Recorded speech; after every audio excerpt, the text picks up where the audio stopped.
पहले तो आप सबका धन्यवाद कि बरसात के अंदर भी आप लोगों ने प्रेस कॉन्फ्रेंस में अपनी उपस्थित दर्ज करा के और हमें संबल दिया। आज प्रदेश के जो हालात है वो बहुत भयावह स्थिति के अंदर हो गए। 4.5 साल हो गए, 4.5 साल से ज़्यादा का समय हो गया। प्रदेश का प्रत्येक वर्ग परेशान है। महंगी बजरी को लेके आप गरीब आदमी अगर आवास बनाना चाहता तो उसको बजरी नहीं मिल रही है।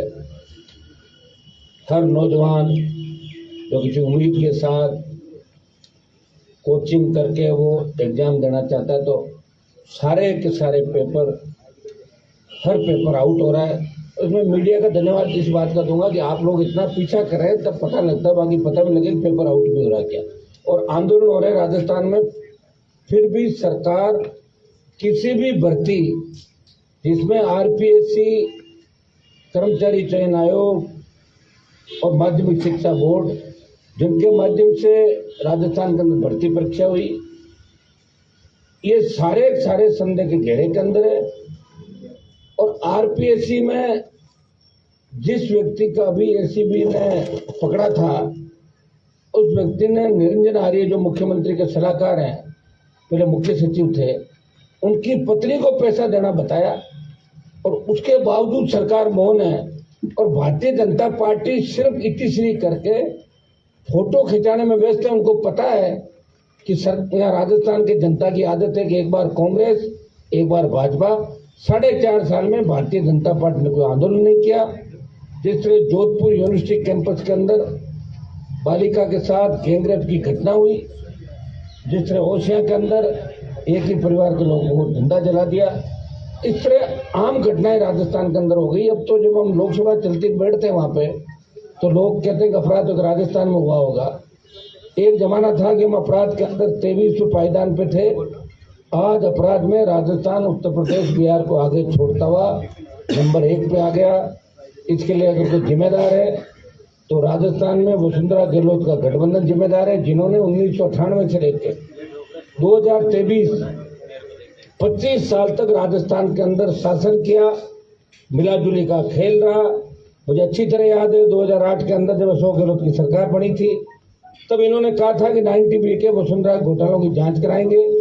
जितने भी भ्रष्टाचार हुए, चाहे उनके ओएसडी का कालीन चोरी का मामला हो, चाहे जमीनों का घोटाला जिसमें सिंघवी और इनका इन्वॉल्वमेंट था, मंत्री थे उस समय यूडीएच के। और 8 में माथुर आयोग बनाने के बाद उसमें कमी रखी और माथुर आयोग की टाई फिश हो गई। फिर 13 तक चला, 13 में फिर वसुंधरा आई, फिर इस जो 8 से 13 की सरकार थी उसके लोगों की मदद करी। और 18 में फिर अशोक गहलोत आए, जो आपकी एक पूरा बहुमत जिस सरकार को प्राप्त नहीं था, और फिर बड़ा राजनीतिक भ्रष्टाचार करके बीएसपी को तोड़ा, अन्य पार्टियों को तोड़ के लगातार 4.5 साल इन्होंने अपनी सत्ता बचाए रखी। उनके लिए ये आवश्यक था कि राजस्थान की सत्ता पे वो बैठे रहे, और पायलट के लिए ये जरूरी था कि वो सीएम कैसे बनाए, इसलिए वो इधर घूमते रहे। अशोक गहलोत सत्ता का ध्यान रखते रहे, विधायकों को, मंत्रियों को खुली छूट लूट की दे दी।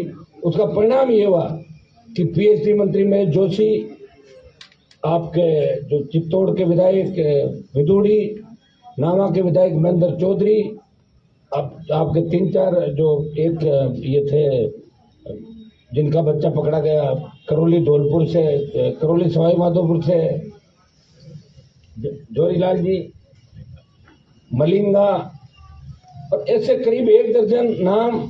और अभी कांग्रेस सरकार में पूर्व मंत्री रहे जिनको एसीबी ने ट्रैप किया। और कटारा की गिरफ्तारी हुई जब आरपीएससी के मेंबर की, तब कटारा की नियुक्ति जिसके कहने से हुई, देवाराम सैनी से लेके तमाम सीएमओ का आसपास के लोगों के तार जिस तरह भ्रष्टाचार से जुड़े मिले। और भारतीय जनता पार्टी की चुप्पी से और इंगित करती है कि भाजपा कांग्रेस दोनों मिले हुए हैं। बजरी माफिया जो इधर कांग्रेस के नेताओं के साथ पार्टनरशिप के साथ बजरी का धंधा, गोरख धंधा कर रहा है, ये भारतीय जनता पार्टी के बड़े नेताओं के साथ दिल्ली में होटलों में दिखता है। और वो कहता है कि इस जेब में तो मेरे बीजेपी की टिकट है और इस जेब में कांग्रेस की टिकट है, मुझे क्या करना चाहिए। बजरी के खेल में कई हत्याएं राजस्थान के अंदर हुई। गुर्जर समाज के नौजवान की अभी जो चित्तौड़ के अंदर डेथ हो गई थी गुजरात में इलाज के दौरान, जगह जगह फायरिंग, लूट, टोल नाकों पर गुंडागर्दी, भ्रष्टाचार, बलात्कार, इससे राजस्थान के माथे पे जो भ्रष्टाचार का कलंक लगा, और जिस तरह आरपीएससी जैसी संस्था और जिस तरह संस्थागत भ्रष्टाचार राजस्थान में बढ़ा, अब लोगों को एक ही उम्मीद है कि राजस्थान को बचाएं कैसे।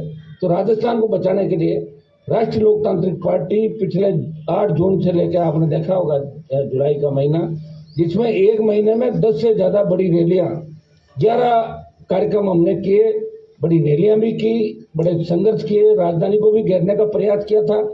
हर मोड़ पे अगर छोटी सी भी घटना हो तो राष्ट्रीय लोकतांत्रिक पार्टी के हमारे तीनों विधायक, पार्टी के कार्यकर्ता, पार्टी परिवार और विधानसभा के अंदर भी मजबूती से अगर गहलोत सरकार को घेरने का काम किया, तो आरएलपी के तीनों विधायकों ने राजस्थान में विपक्षी भूमिका निभाई।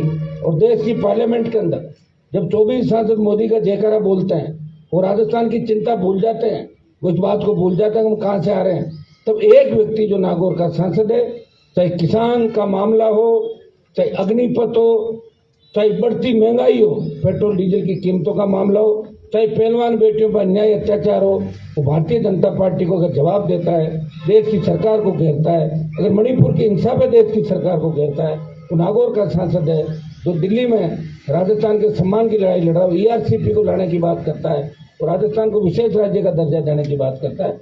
दिल्ली में भी विपक्ष में और स्टेट में तीनों विधायक विपक्षी भूमिका निभा रहे हैं। और राजस्थान का हर जवान, चाहे अलग अलग, हमारा स्टेट बहुत बड़ा स्टेट है, धौलपुर से बाड़मेर और डूंगरपुर से गंगानगर अगर पूछोगे तो एक ही बात आएगी कि लड़ तो आरएलपी पार्टी रही है, भाजपा तो सिर्फ सत्ता में आने का प्रयास करिए। आप देख रहे हैं कि आरएलपी के संघर्ष का ही परिणाम है कि मोदी को बार बार राजस्थान की परिक्रमा करनी पड़ रही है, कि राष्ट्रीय लोकतांत्रिक पार्टी के जवानों का ही जोश है। और मुझे पूरा विश्वास है कि ये जो आने वाला समय, इसे हम मजबूती से लड़ेंगे। 31 तारीख से हम हमारा सत्ता अभियान जो पार्टी का चल रहा है आरएलपी का, इसको मिशन मोड पे 31 जुलाई से 31 अगस्त 1 महीने हम जबरदस्त तरीके से सत्ता अभियान चलाएंगे। और हम चाहेंगे इस 1 महीने में 31 तारीख को हम जयपुर के अंदर कार्यक्रम आयोजित करेंगे, जिससे राजस्थान के हर विधानसभा क्षेत्र से, हर जगह से ऐसे नौजवानों को, ऐसे पार्टी की जो मजबूत लोग हैं, उनको बुला के, पार्टी कार्यकर्ताओं को, पार्टी के पूर्व पदाधिकारियों को, और उनको हम एक जिम्मेदारी सौंपेंगे, उनको एक लक्ष्य देंगे कि 1 महीने में हमें 20 से 25 लाख नौजवानों को राष्ट्रीय लोकतांत्रिक पार्टी का सदस्य गांव-गांव, ढाणी-ढाणी जाके बनाना है। ये 31 तारीख को हमारा कार्यक्रम रहेगा। बाकी हमारे अगले मुद्दे जो ईडी से बजरी के मामले की जांच करवाने को लेके, जो भारी भ्रष्टाचार बजरी के खेल के अंदर हो रहा है, इससे कैसे बचा जाए। 50 रुपए की बजरी तो 600 रुपये माफिया ले रहा है, और 16 टन की एवज के अंदर अगर वो 30 टन 32 टन का पैसा ले रहा है और हमारा 16 टन 15 टन 14 टन का दे रहा है, तो इसकी भी ईडी जांच करेगी। जिस तरह नदी नालों का स्वरूप इस बजरी माफिया ने बिगाड़ दिया, जिस तरह राजस्थान के अंदर लोगों की मानसिकता किस तरह की होगी। आज तो लोग हमारे पास भी आते थे, एक ही बात करते हैं, साहब कोई और शॉर्टकट रास्ता नहीं है क्या सर्विस में जाने का। इससे आप हालात समझ सकते हैं कि क्या स्थितियाँ राजस्थान की हो गई। अब राजस्थान को बचाने के लिए हम मजबूती से लड़ाई लड़ेंगे। राजस्थान के किसान को भी दोनों पार्टियों ने धोखा दिया। बात अगर कांग्रेस की कर तो कर्ज माफी की बात करती, लेकिन अकेली स्टेट कर्ज माफ नहीं कर सकती पूरा, इसके लिए दिल्ली को भी आना पड़ेगा। केंद्र को भी स्टेट के साथ मिलकर राजस्थान के किसान का तमाम कर्जा माफ करना चाहिए। इसको लेकर भी राष्ट्रीय लोकतांत्रिक पार्टी मजबूती से कांग्रेस और भारतीय जनता पार्टी को उनका वादा याद दिलाएगी। जितने भी हमारे मामले हैं जिनको लेके हमारी पार्टी का गठन हुआ, टोल मुक्त राजस्थान, आपका फ्री बिजली, कानून का राज, बेमुक्त भ्रष्टाचार मुक्त राजस्थान, मजबूत लोकायुक्त, कर्ज मुक्त किसान, हर खेत को सिंचाई का पानी, ईआरसीपी और अन्य जो मामले हैं जिनको लेके हमने राष्ट्रीय लोकतांत्रिक पार्टी का गठन किया था, मुद्दों को लेके, वो हमारे मुद्दे उसी तरह चलेंगे। हम पुनः इस जो अगस्त, सितंबर, अक्टूबर के अंदर इस राजस्थान में मजबूती से संघर्ष करते हुए आपको नजर आएंगे। पहले भी हमने संघर्ष किया और आगे भी आरएलपी मजबूती से राजस्थान के अंदर लड़ती हुई आपको बेरोजगारों के लिए, भ्रष्टाचारियों के खिलाफ, अपराधियों के खिलाफ और स्वच्छता अभियान के तहत हम इस लड़ाई को और मजबूती से आगे लड़ने के लिए। मैं तीनों विधायकों को और धन्यवाद दूंगा कि मजबूत से राजस्थान विधानसभा के अंदर अपनी छाप छोड़ रहे हैं और पूरी लड़ाई दोनों पार्टियों से हटके एक तीसरे मोर्चे की अगर बात राजस्थान में पैदा करी, अगर राजस्थान के अंदर दिल्ली में ये बात चली कि राजस्थान में इस बार बड़ा उलटफेर हो सकता है, तो राष्ट्रीय लोकतांत्रिक पार्टी के जवानों को मैं धन्यवाद दूंगा, हर कार्यकर्ता को धन्यवाद दूंगा कि इन्होंने पार्टी को जो 4.5 साल का समय था, 29 अक्टूबर को 5 साल हो जाएगा। हमें ये सौभाग्य प्राप्त हुआ कि हमने राजस्थान में पार्टी बनाई, पहला किसान का बेटा हूँ, पार्टी बना के पार्टी को मान्यता दिलाई, पंचायत पालिका चुनाव लड़े, हमारा कुनबा बढ़ा, 3 एमएलए से 1 सांसद, 5 प्रधान और एक म्यूनसिपलिटी का चेयरमैन बना के हमने संदेश दिया और सारे बाई इलेक्शन राजस्थान के अंदर लड़े, आपने देखे होंगे। और बाई इलेक्शन में बल्लभनगर में भारतीय जनता पार्टी को चौथे नंबर धकेला, दरियावत के अंदर भी बीटीपी आरएलपी का समर्थित उम्मीदवार सेकंड नंबर पर रहता है, या बीजेपी 3rd नंबर पर जाती है। सरदार शहर का लेटेस्ट आपने देखा होगा, जहाँ सरदार शहर में राष्ट्रीय लोकतांत्रिक पार्टी को 47,000 के लगभग वोट मिलते हैं, मतलब 50,000 के लगभग लोगों ने बहुत बड़ा भरोसा आरएलपी के ऊपर किया है। और मैं आश्वस्त करता हूँ कि राजस्थान की जनता को निराश नहीं करेंगे, भ्रष्टाचारियों के खिलाफ हमारी जंग जारी रहेगी। मैं मुख्यमंत्री से अपील करूंगा, अब 4.5 पौने 5 साल हो गए, अब अपने इर्द गिर्द जो भी लोग भ्रष्टाचारी हैं उनको आउट करें। अब तो वैसे भी आपकी सरकार नहीं गिरने वाली, क्योंकि 2 महीने बाद आचार संहिता लगेगी। तो मुख्यमंत्री जी, आप 98 से 3 और 8 से 13 थे, इससे बिल्कुल कैसे बदल गए? खुली छूट आपने विधायकों को, मंत्रियों को इस तरह दे दी। और दूसरा जो ग्रुप था, मुख्यमंत्री खुद ही आरोप लगा रहे थे कि पायलट के साथ जो लोग गए थे वो भी पैसा लेके आ गए। आप देखिए इससे बड़ा क्या दुर्भाग्य होगा कि भ्रष्टाचार किसने नहीं किया राजस्थान के अंदर? भ्रष्टाचार बीजेपी ने भी किया, और अगर कांग्रेस ने किया, और कांग्रेस की जब सरकार गिर रही थी तो निश्चित रूप से कोई न कोई भ्रष्टाचार और भी करवा रहा था। तो सारी बातें राजस्थान की जनता के सामने। अब राजस्थान का नौजवान और जो नया मतदाता, जो लाखों की तादाद में देश में सबसे ज्यादा अगर मतदाता जुड़ा है नया 5 साल के अंदर, वो राजस्थान प्रदेश के अंदर जुड़ा है। राजस्थान का नया मतदाता इस बार बड़ा उलटफेर राजस्थान के अंदर करेगा। और ये जो एक भ्रामक प्रचार किया जा रहा है कि राजस्थान में तीसरे मोर्चे को स्थान नहीं, इस बार तीसरे मोर्चे का स्थान भी होगा। और कांग्रेस और भारतीय जनता पार्टी को पीछे धकेलते हुए इस बार शोषित पीड़ित तबका मिलके और नए राजस्थान का निर्माण करेगा।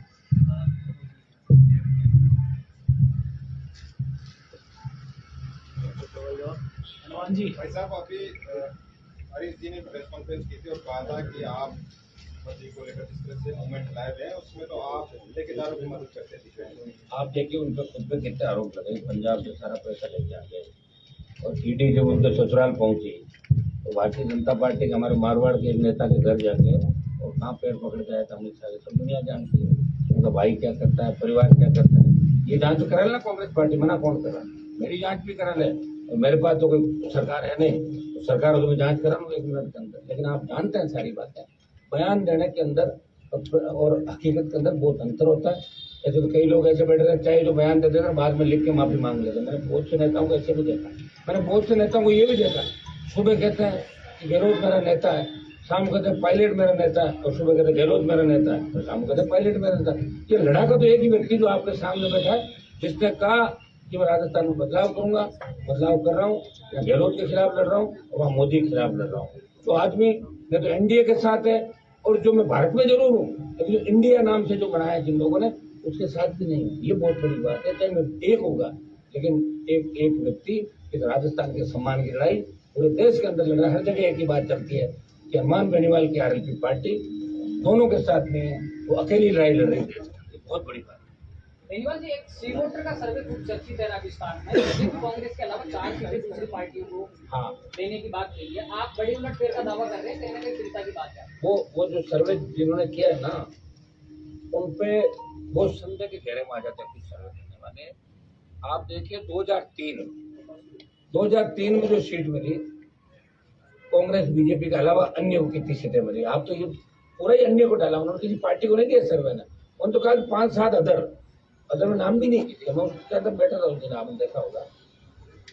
2008 के अंदर आ जाए आप, जब गहलोत की वो टूटी फूटी सरकार बनी थी, उस समय भी देख लें कि 25, 20, 22 लोग दूसरे जीते थे। 13 में देखें जब वसुंधरा की सरकार वापस बनी, और 18 में देखें 80 लाख वोट लिए थे 18 के अंदर। तब तो हम लोगों की मेरी पार्टी तो एकदम 1 महीने बाद मैदान के अंदर जा रही थी। आज भी हमारे पास आर्थिक संसाधनों की कमी है, लेकिन हमने लड़ाई लड़ी, उसका परिणाम ही है कि उपचुनाव के अंदर हमें सब बताया। और ये सर्वे कराने वाले पता नहीं किस हिसाब से सर्वे करा रहे, किसके कहने से करा। मुझे तो ये लग रहा है कि ये सर्वे कांग्रेस और भारतीय जनता पार्टी के नेताओं ने मिलकर कराया। नहीं तो कांग्रेस की कोई 70 सीट आ रही है और नहीं भारतीय जनता पार्टी 100 पार कर रही है। उनके सर्वे से थोड़ी हो जाएगा। फिर तो मान लो, ले लो सीएम की शपथ, कौन बना भाई, उसने सर्वे किया, मुख्यमंत्री शपथ ले लो, फिर क्यों घुमा रखा सबको, हो गई बात। आप सर्वे करके डाल दो, ऐसे मैं अलग से सर्वे करा के डाल दो, मेरी इतनी सीट आ गई, तो उसको थोड़ी मान लेंगे। कोई व्यक्ति अगर कहते तो मैं ये करूंगा, तो आप नहीं कर सकते। और हम तो वो लड़ा के, आपने देखा होगा कि अगर उपचुनाव हम जीते तो मुख्यमंत्री के बेटे का आने के बाद जब मेरा भाई चुनाव जीता था, खेल करता था, पूरी सरकार की मशीन लग रही, पूरी ताकत लगा दी और पूरी भारतीय जनता पार्टी साथ रहकर हमारे खिलाफ वोट डाले, फिर भी राष्ट्रीय लोकतांत्रिक पार्टी चुनाव जीती। ये जीत होती है, जब चुनौती के साथ जीत होती है उसी को जीत माना जाता है। ये सर्वे सारे फेल हो जाएंगे और आपको पता ही लगेगा किसका सर्वे कहाँ गया। और राष्ट्रीय लोकतांत्रिक पार्टी बहुत मजबूती के साथ, जितनी भी दूसरी पार्टियां छोटे दल है राजस्थान के और शोषित पीड़ित की जो बात है, उनसे भी प्रयास करेंगे, उनसे गठबंधन हमारा हो, कांग्रेस बीजेपी को छोड़ के हम दूसरे दलों के लिए जो साथ रहे, जो इधर उधर नहीं भागे, जो भागे उनसे हम नहीं करेंगे। तो अभी अशोक गहलोत ने जिनके साथ खरीद फरोख्त की, जो भागे उनके साथ हम गठबंधन नहीं करेंगे। नए लोग हो, नई बात हो, कोई बात कर रहा हो पीड़ित से, उसके साथ हम गठबंधन के रास्ते में हमने राजेंद्र गुडा भी सरकार के खिलाफ आवाज उठाई, आपकी तरफ से ऑफर है उनको भी? देखिए, मैं ये क्या कह रहा हूँ कि मैं इन बातों को कभी सीरियस नहीं लेता कि आप एक दिन कुछ कहो, दूसरे दिन कुछ कहो। 8 के अंदर बसपा जीते, कांग्रेस में चले गए, वापिस बसपा में जीते 18 में, कांग्रेस में चले गए। जब जरूरत थी पायलट को, तब पायलट का साथ नहीं दिया। अब पायलट और बीजेपी के नेताओं कहने से आप कर रहे हो, ये भी कोई अच्छी बात नहीं। किसी का टूल बनना अच्छी बात। हनुमान जी, लाल डायरी वाला मामले में क्या कहेंगे? उसने बोल दिया ना, मैं जो आरपी पार्टी का उस दिन स्टैंड क्लियर था कि लाल डायरी के अंदर अगर किसी का नाम है उनकी जांच होनी चाहिए, लेकिन उस डायरी में उनकी भी जांच होनी चाहिए, बीजेपी के नेताओं के भी नाम है। अशोक गहलोत ने कहा, भाई आप उस बात को बार बार क्यों पूछते? अशोक गहलोत ने कहा कि अगर वसुंधरा नहीं होती तो मेरी सरकार नहीं बनती। जब क्लियर ही हो गया कि गहलोत वसुंधरा मिले हुए हैं, कांग्रेस बीजेपी मिली हुई है, ये तो बात हम लोग कह रहे हैं। मुझे तो नहीं लगता कोई लाल डायरी, कल को नीली डायरी उतर जाएगी आकाश से, तो ऐसे लेके ये भ्रामक प्रचार करके ध्यान कैसे डाइवर्ट करें राजस्थान की जनता का कि बजरी का मुद्दा चल रहा है, उसमें बड़े बड़े लोग लपेटे मार रहे हैं। पेपर लीक में ईडी के राडार पे कई लोग हैं, सीबीआई के राडार पे राजस्थान के कई लोग हैं। आए दिन जो घटनाएं हो रही है, ध्यान कैसे बंटाए। तो लाल डायरी का मामला भी मुझे लग रहा है कांग्रेस और भारतीय जनता पार्टी ने मिलकर किया। अगर डायरी में कुछ होता तो ओपन एक चीज अभी तक आ जाती, किसका वेट कर रहे हैं? दिल्ली में मोदी की सरकार है, भेज दो ईडी सीबीआई, कौन मना कर? हर टाइम आप घुमा रहे हो, भेज रहे हो हर किसी के पीछे। और यहाँ स्टेट में भी तो गवर्नमेंट है, और जो लोग ये कहलवा रहे हैं क्या वो लोग इतने कमजोर पड़ गए कि उनके पास कोई मुद्दा नहीं बचा। सिर्फ लाल डायरी के नाम से राजस्थान की जनता को गुमराह करके, और तो देखो प्रधानमंत्री के मुंह से नाम है, क्या ऑथेंटिसिटी लाल डायरी की? आप बताएं मुझे, क्या लाल डायरी? ऐसे कोई आदमी कहता है लाल डायरी मिली, नीली डायरी मिली, पीली डायरी मिली, ऐसे डायरी से कोई थोड़ी होती ऑथेंटिसिटी। उस डायरी में क्या है ये जांच कौन करेगा? और जब जांच होगी तो भारतीय जनता पार्टी के लोग भी इसके अंदर मिलेंगे। मैं जानता हूँ करीब से सारी बातें, लेकिन चीजें मुझे ध्यान है। हम वो लोग हैं जो राज्यसभा के चुनाव हो या उपराष्ट्रपति को, हमारे मन से हमने लोगों की मदद की। कभी बाड़ों के अंदर नहीं गए हम लोग। बीजेपी बाड़ाबंदी में रही, कांग्रेस भी बाड़ाबंदी के अंदर रही, कांग्रेस कभी माने से चली गई, कभी कहीं चली गई। हमारे 3 लोग हमेशा बीच में खड़े रहे, इनको बाड़ेबंदी में जाने की आवश्यकता नहीं पड़ी। लाल डायरी अगर कहीं है तो उसका सच सामने आना चाहिए। लेकिन प्रधानमंत्री अगर लाल डायरी की बात करें, प्रधानमंत्री डेवलपमेंट की बात क्यों नहीं कर रहे हैं? प्रधानमंत्री राजस्थान में ईआरसीपी की बात क्यों नहीं कह के गए? उनके तो हाथ में ही है। और जब ईआरसीपी राष्ट्रीय परियोजना घोषित करे तो केंद्र का काम होता है। स्टेट की हिस्सेदारी आप तय कर सकते हो। स्टेट में आपके खिलाफ की सरकार हो तो आप कुछ स्टेट से भी पैसा ले सकते हो, लेकिन केंद्र की योजना तो केंद्र ही तय करेगा भाई, उसमें स्टेट क्या करेगा? इस तरह राजस्थान की जनता को गुमराह कर रहे हैं। ईडी भेजो ना बजरी के मामले, कैसे भेजेंगे? भारतीय जनता पार्टी को जितना चंदा इस बजरी माफिया ने दिया है, आज भी इनके लोगों को होटलों के अंदर फ्री रखता है, जहाँ भी इसके होटल है, जैसे कांग्रेस के नेताओं को रखा। तो सारा भ्रष्टाचार का जो खेल है ये दोनों पार्टियां मिलकर कर रही है। और इसको लेके ही हम बजरी के मामले को लेके हम 1-2 दिन बाद हमारा जो 21 तारीख का स्वच्छता अभियान का हमें कार्यक्रम कर रहे हैं राजस्थान के अंदर, और 25 लाख सदस्य 1 महीने में हम राजस्थान में गाँव गाँव डानी डानी जाके 1 महीने अभियान चलेगा, 31 जुलाई से 31 अगस्त। और उस दरमियान हमारे आंदोलन संघर्ष जारी रहेंगे और नवंबर लास्ट या दिसंबर फर्स्ट वीक के अंदर चुनाव है, उसको लेकर भी आरएलपी मजबूती के साथ लड़ाई लड़ेगी। चूंकि हम 31 तारीख के बाद 1 सितंबर को हमारी प्रदेश कार्यकारिणी का वापस गठन करेंगे। वो सत्ता अभियान की वजह से हमने उस समय भंग कर दी थी। क्या 57 तो पिछली बार लड़ा दी थी, उपचुनाव लड़ाए ना मेवाड़ से लेकर सब जगह आ गए हम तो। कोट बूथ में 30,000, आप तो राजस्थान के बारे में ज्यादातर लोग जानते हैं। कोट बूथ में 30,000, नीम का थाना 25,000, 30,000 सीकर, 12,000 नवलगढ़, 18 का बता रहा हूँ, आप 12,000 नवलगढ़, आप चोमू के अंदर 40, फिर आप बगरू, चाकसू, दूदू, 20 12 फुलेरा, नागौर, जोधपुर, बाड़मेर के अंदर हम जीते 2 नंबर है, बीकानेर, फिर आप आ जाओ मेवाड़ के अंदर कपासन, आप आसीन आ जाए 40,000 फर्स्ट वोट हमने लिए, कपासन में लिए, मसूदा के अंदर लिए, पुष्कर में लिए, चाहे वोट 8, 10, 15, 20,000 जैसे भी लिए, लेकिन आरएलपी की एंट्री 18 के अंदर हो चुकी थी। और जो बाई इलेक्शन हुए उसके अंदर आप देखिए बल्लभनगर जो मेवाड़ के अंदर आता है, हमारी मजबूती रही। दरियावत के अंदर भी लोगों ने सपोर्ट किया, सुजानगढ़ के अंदर अच्छे वोट हमने लिए, सरदार शेख में 47 के करीब लिए, साड़ा के अंदर वोट लिए, 1 सीट हम जीते हैं, आपके सामने विधायक बैठे। तो राष्ट्रीय लोकतांत्रिक पार्टी अब खाली मारवाड़ की पार्टी नहीं है। कई लोग सर्वे में कहते हैं कि पश्चिम राजस्थान के कुछ जिलों में, उनको पता नहीं कि 18 का चुनाव क्या था। अरे भाई, आप इस बात को इग्नोर कैसे कर सकते हो? जो वोट लिया है, जो लड़ रहा है, जो बढ़ रहा है आपके सामने, वो तो बढ़ेगा, घटेगा नहीं। अभी 5 साल के अंदर जो जवान वोट बढ़ा है, हम जवान किसान की बात करते हैं। देश में जब किसानों को जरूरत पड़ी, सत्ता किसने छोड़ी? और जब देश में जवान को जरूरत पड़ी, सेना को ठेके पे दिया। एक ही आदमी बोला कि सेना को ठेके पे नहीं देने देंगे, अग्निपथ वापस लो और सेना की पूर्व की बातें भट्टिया चलो। एक ही व्यक्ति है, वो राजस्थान के नागौर से आता है। तो अपना आप जवान हमारे साथ बढ़ेगा। ये जांच करा ना सरकार हमारे पार्टी की, हमारी। आप रोज देख रहे हैं, ये आता है आपके प्रिंट मीडिया और इसमें इलेक्ट्रॉनिक मीडिया के अंदर कि किस पार्टी ने कितना चंदा लिया। नाम आया तो नहीं आरएलपी का अभी तक। बीजेपी कांग्रेस का आ गया नाम, कितने बीजेपी ने प्राप्त किए, कितने को। आप ये भी तो सोचो कि एक व्यक्ति पार्टी कैसे चला रहा है, वो आदमी किस तरह उसको जनता सपोर्ट करिए, किस तरह नौजवान सपोर्ट करें। 1 महीने में 11 रैली वो करता है। एक रैली में कितना खर्चा आता होगा, अपना आप लोग लाते हैं सारा। आप देखिए, एक गाड़ी लेकर रवाना तो रोड पे 200 गाड़ी आ जाती है। बदलाव चाहते हैं लोग। ये सही है कि कुछ इलाकों में हो सकता है। अभी मैं दावा कर दूं कि ट्राइबल में मैं बहुत मजबूत हूँ, वहाँ मैं मजबूत नहीं हूँ, लेकिन ट्राइबल की जो पार्टी मजबूत, उसके साथ खड़ा रहूंगा मैं, वो मेरे साथ रहेगी। लेकिन तमाम राजस्थान के करीब करीब इलाकों के अंदर राष्ट्रीय लोकतांत्रिक पार्टी को लोग पहली पसंद के रूप में स्वीकार कर चुके हैं। ये सच है। और ये सच आपको नवंबर, आपको 15-20 दिन बाद सड़कों में सच दिखता हुआ नजर आएगा। आरएलपी राजस्थान का। राहुल गांधी आए 9 अगस्त को अपने बातवाड़ा, किस तरह देखते हैं उसको? अच्छी तरह देखते हैं। अब इनके काम ही रह गए, मोदी जहाँ जाए वहाँ राहुल जहाँ जाए। इनका काम एक मोदी जी का काम ये रह गया राहुल के बारे में मजाक उड़ाना, और उनका काम ये रह गया वो करना। आप देखिए, जो हम तो कह रहे हैं हम 200 भी लड़ेंगे, 200 पे सुनिए। लेकिन हमने ये भी कहा कि अगर गठबंधन होगा, कांग्रेस बीजेपी के अलावा जो दल है, जैसे ट्राइबल की पार्टी हो, जैसे आपकी कोई शोषित पीड़ित की पार्टी हो, कोई छोटा दल हो, अगर हमसे गठबंधन करेगा तो उनके साथ भी हम। अगर विधानसभा चुनाव के बाद में किसी कांग्रेस या बीजेपी किसी को भी समर्थन की जरूरत पड़ी तो क्या समर्थन देंगे? ना, हम लेंगे, खुद ही ले लेंगे। तो ऐसी पड़ गई ना, आ जाओ, वही होगा। हमको इसके लिए थोड़ी आए हैं कि समर्थन देंगे लेंगे। तो मेरी तो उम्र बढ़ रही ना भाई, 20-25 साल हो गए लड़ते लड़ते। यही काम थोड़ी करेंगे। अगर हमारी वजह से किसी की सरकार नहीं बनी तो या तो हम चुनाव में चले जाएंगे और ये समर्थन खुद ही ले लेंगे। मोदी जी की रैली की जगह पहले खरना थी, फिर सीकर करती गई। आपने कुछ ये तो बीजेपी के नेताओं को पूछो, आप वही बताएंगे, मुझे थोड़ी तय करी थी करना। बीजेपी और कांग्रेस से गठबंधन नहीं करने की बात तो आपने कह दी, हाँ। आम आदमी पार्टी से करेंगे क्या? बात कर लेंगे ना, मैं ये कह रहा हूँ, मैंने ये नहीं कहा करूंगा। लेकिन अगर गठबंधन होगा तो हम ये चाहेंगे कि गठबंधन, हमें राजस्थान में बदलाव करना।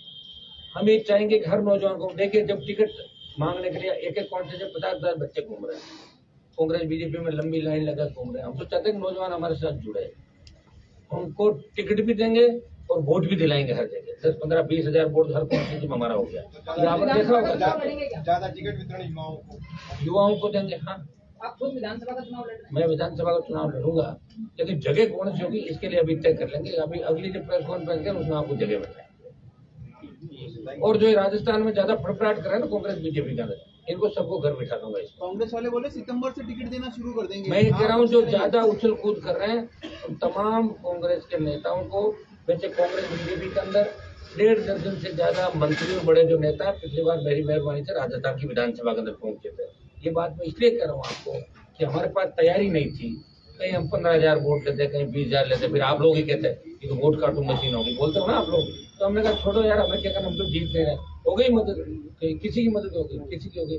अब जो मदद के बाद ज्यादा उछल कूद कर रहा है, उनका ऑपरेशन कर देंगे, ऐसा ऑपरेशन कर देंगे कि बिना एक टेबलेट चल रही है वो 7-7 8-8 टेबलेट खाएंगे, टाइम कर देंगे। कैसे कितने की नेता है? 5 7 10 15 कर देंगे। पहले भी हमने किया, पहले भी बहुत से लोगों को जो उछल कूद करते थे उनको ठीक किया। अब सारे तो एक साथ नहीं होते भाई। तो राजस्थान की जनता जागरूक होकर वोट करे जब, अब लोग क्या करते हैं, भूल जाते हैं। कोई भ्रष्टाचारी 5 साल बाहर रह जाता है, फिर एकदम चाहते लोग उसे भ्रष्टाचार को भूल के नया काम चालू कर देते हैं। लेकिन हम याद करते हैं कि जो किसान विरोधी है, जो भ्रष्टाचारी अपराधी है, उनके साथ हम किसी तरह का मेल जोल और गठबंधन नहीं रखते। ये आप सारी चीजें अच्छी तरीके से जानते हैं। छोटी मोटी पार्टी से अभी हुआ बातचीत आप बातचीत चली रही, रोज ही होती है मेरी बात हो ही रही ना, बात हो ही रही है। लड़ते हुए हम आपको दिख रहे हैं। और ये हमारे जो आंकड़े हैं बाई इलेक्शन के हिसाब अंदाजा लगा सकते हो कि तीसरा मोर्चा कौन है राजस्थान में। इस राजस्थान की विधानसभा के अंदर तीसरा स्कोर किसका है? कांग्रेस, भाजपा, आरएलपी, उसके बाद बाकी नीचे। मतलब तीसरे नंबर पे मानते हो अपने आप को? अभी तीसरा मोर्चा कह रहे हैं ना, हम तो नंबर 1 करेंगे। ये चुनाव 18 का था, अब 23 के चुनाव के अंदर हम चलेंगे। 23 यही कांग्रेस पार्टी थी जिसने हम ये कह रहे हैं बार बार राज कैंप। तो भैया 2008 से 13 के अंदर 12 में 11 में जो मुफ्त दवा योजना चलाई थी, उसके बाद अशोक गहलोत की 21 सीट आई थी। आप ये नहीं सोचें कि राज कैंप चलाने से सारे वोट आपके हो गए।